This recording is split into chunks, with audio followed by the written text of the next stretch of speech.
भारत और चीन के बीच लद्दाख बॉर्डर पर मई से जारी तनाव अब काफी बढ़ गया है। सोमवार की रात को गलवान घाटी में भारत और चीनी सैनिकों के बीच हिंसक झड़प हुई।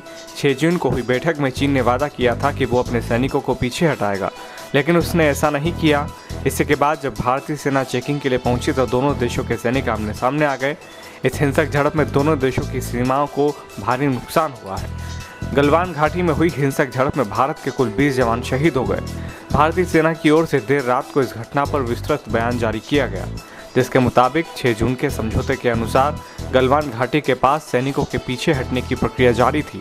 जब भारतीय दस्ता बॉर्डर किनारे चीन की स्थिति को जांचने पहुंचा, तब दोनों देशों के सैनिकों के बीच भिड़ंत हो गई। शुरुआती में एक कमांडर अफसर और 2 जवानों के शहीद होने की खबर सामने आई थी, लेकिन बाद में सेना ने जानकारी दी कि अन्य 17 घायल जवान भी शहीद हो गए, यानी कुल 20 जवान शहीद हुए हैं।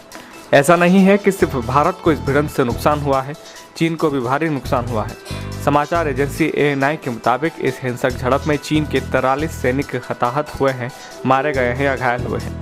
मंगलवार को ही चीनी सरकारी मीडिया ग्लोबल टाइम्स की रिपोर्ट ने पहले ही पुष्टि की थी कि चीनी सेना को भी इस झड़प में भारी नुकसान हुआ है, लेकिन बाद में ग्लोबल टाइम्स ने इसकी पुष्टि करने से मना कर दिया। हालांकि शाम होते होते ग्लोबल टाइम्स के एडिटर ने इस बात को माना कि नुकसान हुआ है, लेकिन संख्या नहीं बताई गई।